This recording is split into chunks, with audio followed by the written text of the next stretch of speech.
경찰이 신천지 헌금 32억 원을 빼돌린 혐의로 신천지 이만희 교주를 기소 의견으로 검찰에 송치했습니다. 중소 IT 업체가 전자 출입 시스템을 개발해 중소교회들에게 무료로 제공하고 있습니다. 교단 가운데는 감리회가 무상으로 QR코드를 이용한 서비스를 지원하면서 전자 출입 명부를 도입하는 중소교회도 늘고 있습니다. 생명이 넘치는 교회 찬양팀 로드웨이브가 첫 싱글 앨범 발표를 시작으로 본격적인 앨범 제작에 나서겠다고 밝혔습니다. 신인 CCM 가수 강동현 씨도 첫 싱글 앨범 내가 죽게로 나아갑니다를 발표하며 활동을 시작했습니다. 문화 현장에서 두 앨범을 소개합니다. 여러분 안녕하십니까? CBS 뉴스입니다. 신천지 이만희 교주가 아내 명의 계좌를 통해 신천지 자금 32억 원을 횡령한 정황을 경찰이 포착했습니다. 경찰은 이 교주와 신천지 관계자 3명을 기소 의견으로 검찰에 송치했습니다. 오요셉 기자입니다. 코로나19 방역활동 방해 혐의와 함께 신천지 신도들의 헌금을 횡령한 혐의를 받고 있는 이만희 교주. 최근 경찰이 이만희 교주의 아내 유천순 씨의 개인 명의 통장으로 신천지 자금 32억 원이 흘러들어간 정황을 포착했습니다. 경찰이 유천순 씨의 개인 명의 통장 48개를 분석한 결과 지난 2015년 9월부터 8개월 동안 신천지 교회 명의 계좌 129개에서 32억 원이 입금된 것으로 조사됐습니다. 신천지 교회 관계자들은 차명 계좌를 개설하고 해지하는 수법을 반복하며 자금 세탁을 한 것으로 드러났습니다. 이만희 교주 측은 경찰 조사에서 과거 금융실명제 이전에 신도들이 준 용돈 등을 교회 계좌로 보관하다 이체한 것이라며 혐의를 부인한 것으로 알려졌습니다. 경기 과천경찰서는 지난 30일 특정경제범죄 가중처벌법 위반 혐의로 이 교주와 신천지 관계자 3명을 기소 의견으로 검찰에 송치했다고 밝혔습니다. 실제로 이만희 교주의 신천지 자금 횡령 혐의는 꾸준히 제기돼 왔습니다. 과거 이만희 교주와 동거 생활을 하며 신천지 2인자로 알려졌던 김남희 씨는 유튜브 채널을 통해 집화장들의 현금 상납을 폭로하기도 했습니다. 어떤 이제 집화에 사고가 났다. 집화장이나 뭐 어떤 담임 그러면 이제 전화를 해요. 막 욕을 하면서 너 이제 그 자리에서 쫓겨날 줄 알아라. 그러면 다음날에 이제 돈 싸갖고 와요. 그러면 그 아무 일도 없었던 시 그냥 유지하는 거예요. 최근 검찰 조사에선 이만희 교주가 가평 신천지 연수원 건축 과정에서 56억 원을 횡령한 혐의가 드러나기도 했습니다. 신천지에 대한 국세청의 세무조사도 진행되고 있는 가운데 감염병 예방법 위반 혐의와 함께 이만희 교주의 횡령 혐의에도 관심이 모아집니다. CBS 뉴스 오요셉입니다. 코로나19 방역 활동을 방해한 혐의로 구속영장이 청구된 신천지 이만희 교주에 대한 구속 전 피의자 신문이 오늘 수원지방법원에서 열렸습니다. 이명철 수원지법 영장전담판사 심리로 진행된 영장실질심사 결과는 이르면 오늘 밤이나 내일 새벽에 나올 것으로 보입니다. 앞서 수원지검은 이 교주에 대해서 신천지를 중심으로 코로나19가 확산하던 지난 2월 신천지 간부들과 공모해 방역당국에 신도 명단과 집회 장소를 축소해 보고한 감염병 예방법 위반 혐의로 구속영장을 청구했습니다. 이 교주는 또 신천지 연수원인 평화의 궁전을 신축하는 과정에서 50여 원의 교회 자금을 가져다 쓰는 등 56억 원을 횡령한 혐의도 받고 있습니다. 코로나19 확진자가 발생할 경우 주변 접촉자를 빠르게 파악하기 위해서 정부에서는 전자 입출입 명부 도입을 적극 권고하고 있습니다. 대형 교회는 이미 전자관리 시스템을 도입한 곳이 많은데요. 최근에는 장비 설치 부담이 큰 중소교회들을 위한 무료 서비스가 제공되면서 교회들의 전자 출입 명부 도입이 늘고 있습니다. 천수영 기자입니다. 경기도 안양에 있는 대형 교회는 3주 전부터 교인들의 출입 관리를 전자 방식으로 바꿨습니다. 자신의 휴대폰에서 교회의 QR코드를 인식하면 몇 시에 누가 교회에 들어왔는지 출입 정보가 바로 기록됩니다. 내가 주소 쓰고 이름 쓰고 그러려면 볼펜도 만져야 되지 책상도 저기 해지니까 이게 좀 찝찝해갖고 소독된 티슈나 아니면 소독제 같은 거를 놨는데 그거를 사용 안 하고 열만 상대방이 재주니까 너무나 좋은 거예요. 안심도 되고. 이 교회가 사용하는 전자출입 시스템은 한 IT 중소기업이 고등학생들과 산학 협력으로 개발한 겁니다. 교회가 교인 개개인의 QR코드를 만들어 신원을 확인하는 방식과 달리 교회에 QR코드를 부여하고 교인들이 어플리케이션을 내려받아 자신의 스마트폰으로 QR코드를 인식하는 방식입니다. 교회 집사이기도 한 이 업체 최병진 대표는 QR코드 방식을 도입하고 싶어도 장비 설치 비용에 부담을 느끼는 교회들에게 현재 서비스를 무상으로 제공하고 있습니다. 코로나의 힘듦과 더불어서 구매하는 것까지에 대한 어려움이나 입구가 늘어나는 때마다 부담을 느끼는 그런 것들을 다 좀 해소를 좀 하는 걸로 저희가 서비스를 한번 해보고 싶었습니다. 입출입 기록은 공공 클라우드에 입점한 기업의 보안 서버에 보관되고 각 교회의 출입 정보는 4주가 지나면 자동으로 삭제됩니다. 지난 6월 말부터 착한 서비스로 본격적으로 알리기 시작해 이를 사용하는 교회와 기관은 현재 300곳을 넘었습니다. 우리가 좀 더 대비할 수 있는 거는 동선에 대한 역학조사인 거는 분명하거든요. 그래서 지금 어떤 확진자가 나올 수 있다라는 가정을 하고요. 그리고 거기에 대한 대비를 좀 해서 이 코로나라는 터널을 어떻게 보면 힘을 합쳐서 같이 잘 지나갔으면 좋겠습니다. 코로나19가 장기화되고 신속 정확한 역학조사를 위해서 정부가 전자출입명부 제도를 강조하면서 QR 시스템을 도입하는 교회들은 계속 늘고 있습니다. 교회 입장에서는 단지 편리한 정보 관리 차원을 넘어 교회가 방역에 협력하고 있다는 신뢰를 지역사회에 주는 것이기도 합니다. 이 사회와 또 주변 사람들에게 안전을 제공하기 위해서 먼저 우리가 선제적으로 참여하고 또 앞서가는 그런 모습을 보이는 좋은 계기다라고 그렇게 생각을 합니다.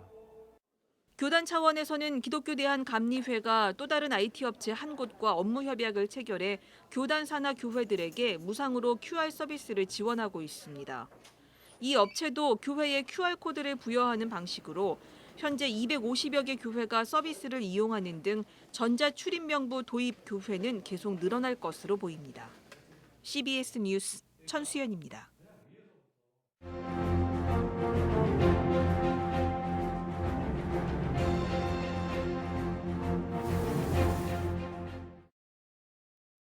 국내 최대 교단인 대한예수교 장로회 합동총회 소속의 조직교회와 교인 수가 일부 부풀려진 것으로 나타났습니다. 이는 합동총회 자체 조사 결과 드러난 것으로 알려졌습니다. 합동총회 교회 실사처리위원회 조사 결과 여러 유형의 수 부풀리기가 적발된 것입니다. 장로가 없는 교회에서 허위로 장로를 만들고 세례교인 수가 모자라는데도 조직교회로 보고하는 사례도 포함됐습니다. 예장합동 일부 노회에는 서류로만 존재하는 교회도 있는 것으로 CBS 취재 결과 드러나기도 했습니다. 교인수 부풀리기는 예장합동교회에만 있는 것은 아닙니다. 또 개신교회만 있는 것도 아닙니다. 우리나라 종교인 수를 합하면 전체 인구보다 더 많았던 때도 있었습니다. 이런 숫자 부풀리기는 세를 과시하기 위해 의도적으로 하는 방법일 수 있습니다. 또 교인으로 등록됐지만 이후 다른 교회를 나가는 교인이 이중 등록돼 있을 수도 있습니다. 세를 과시하기 위해 숫자를 부풀리거나 이중 등록 등은 큰 의미가 없을 뿐만 아니라 큰 문제도 되지 않을 것입니다. 허위로 장로를 만들거나 세례 교인 수를 부풀리는 것은 그 의도가 순수해 보이지 않습니다. 목회 외에 다른 목적이 있다고 봐야 할 것입니다. 합동총회의 경우 21개 이상의 당회가 있어야 노회로 인정받을 수 있습니다. 노회로 인정받으면 일단 노회장과 부노회장 등 임원을 보유할 수 있습니다. 조직교회를 부풀리면 총회에 파견되는 총대를 늘릴 수 있습니다. 즉 목회 측면보다는 교회 정치적인 측면에서 유리할 것이라는 생각은 할 수 있습니다. 총회장, 총회 임원, 노회장, 노회 임원이 얼마나 중요한지는 평신도들은 알 수 없습니다. 총회나 노회의 장이나 임원들은 교인들로부터 목회 외적인 측면에서 인정받거나 존경받을 수 있습니다. 교인들의 자부심이 될 수도 있습니다. 세례 교인이나 조직교회를 부풀리는 것이 아주 나쁜 의도에서 비롯된 행위라고 볼 수도 없습니다. 그럼에도 불구하고 꼭 그럴 필요가 있느냐는 의구심은 듭니다. 총회, 총대 파견 인원이 얼마나 되고 누가 총회와 노회의 임원인지가 교인들에게 엄청나게 중요한 일은 아닙니다. 다만 교회에 대한 신뢰는 교인들의 신앙에 큰 영향을 미칠 것입니다. CBS 논평이었습니다.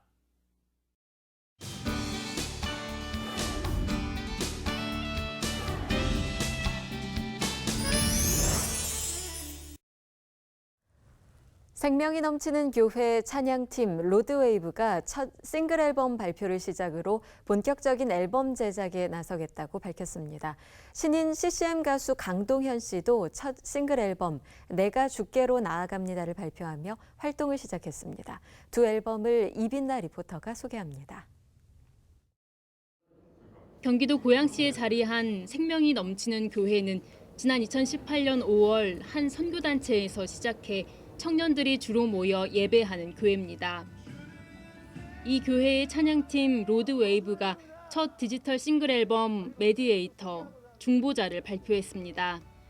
곡 중보자는 신약성서 히브리서의 말씀을 바탕으로 어려운 시대를 지나는 그리스도인들에게 하나님의 약속은 반드시 이뤄질 것이라는 메시지를 전합니다.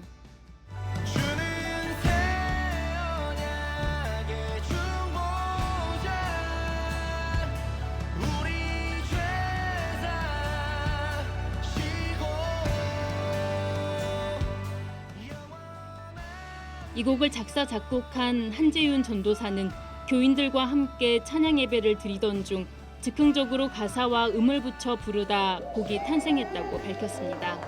예수님이 중보자시다. 어려운 시대 가운데 예수님만은 흔들리지 않으신다. 어떤 이런 메시지를 받았고 그 메시지를 가지고 묵상하면서 한 소절이 만들어지고 이제 예배 팀원들이 후창으로 그것을 따라 부르게 되고 악기 팀들이 밴드들이 이제 그것들을 연주하기 시작하고 하면서 퍼즐 조각 맞춰지듯이 곡이 완성됐고 후에 이제 앨범 준비 과정을 통해서 곡이 완성됐다라고 할 수 있습니다. 청년 30여 명으로 구성된 작은 규모의 교회가 앨범 제작에 나선 이유는 다음 세대 교회와 예배자들에게도 생명력이 있음을 전하기 위해서입니다.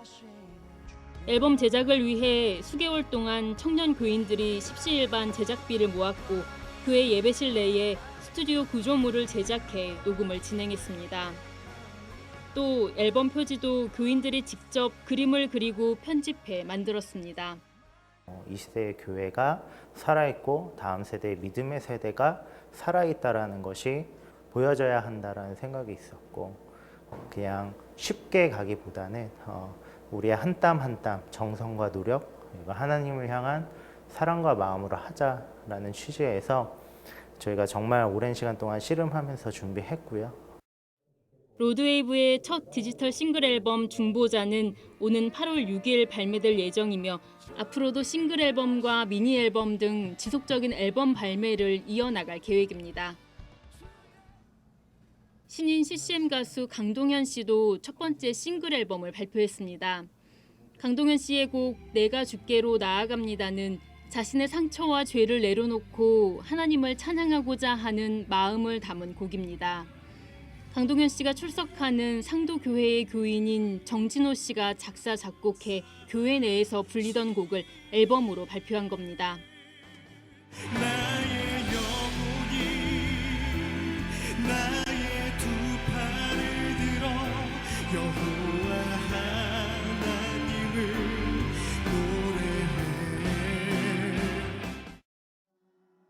대중가수들의 보컬 트레이너로 활동해온 강동현 씨는 CCM 앨범을 발표하게 돼 감격스럽다며 이 곡이 코로나19로 지친 모든 이들에게 위로가 되길 바란다고 말했습니다. 교회도 못 나가게 되는 상황들도 있고 한데 이 상황 가운데서 그 흔들리는 믿음을 저의 두 팔을 벌리고 주님 앞으로 나아갑니다 라는 고백을 함으로써 다시 한번 이런 신앙을 다시 되찾는 그런 계기가 될 수 있는 찬양이 됐으면 좋겠습니다. 강 씨는 또 앞으로 기독교적 가치를 일반적인 언어로 녹여내 비그리스도인들도 부담 없이 들을 수 있는 곡으로 대중과 소통하고 싶다고 밝혔습니다. 이제 교회를 다니지 못하는 사람들도 이 곡을 들으면서 먼저는 이제 위로가 되고 그 위로가 어디서부터 오는지 그거를 생각하면서 다시 하나님을 찾게 되는 그런 계기들이 될 수 있었으면 좋겠어요. 강동현 씨의 첫 번째 싱글 내가 주께로 나아갑니다는 각종 음원 사이트를 통해 만나볼 수 있습니다. CBS 뉴스 이빈나입니다. 한반도 평화를 염원하며 접경 지역에서 기도 모임을 진행해온 목회자들이 대북 풍선 날리기 행위가 한반도 평화를 위협하고 있다는 내용의 서한을 UN 북한 인권 특별보고관에게 전달했다고 밝혔습니다. 접경 지역 평화기도 목사 모임은 오늘 기자회견을 열고 탈북민 단체가 많은 시민들의 비판과 한국 정부의 자제 요청을 무시한 채 풍선 날리기 행위를 표현의 자유라고 주장하며 계속해왔다고 주장했습니다. 이는 한반도에 전쟁을 일으켜 많은 생명을 희생시킬 수 있는 폭력적이고 불법적인 행동이라고 덧붙였습니다. 이들은 2014년 10월 탈북민이 날린 풍선으로 인해 남북한군의 총격전과 북한의 포격이 발생한 일을 거론하면서 탈북민 단체의 행위를 정부가 통제하는 것은 시민의 안전과 생명을 보호하기 위한 의무로 찬성한다고 강조했습니다.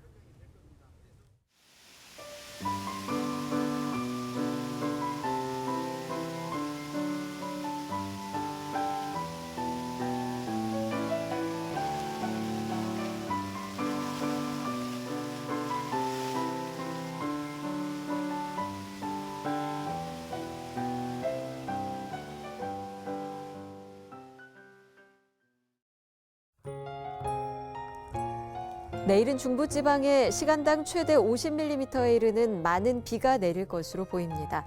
전북과 경북에도 한때 비가 내릴 것으로 보이나 강수량은 많지 않을 것으로 전망됩니다.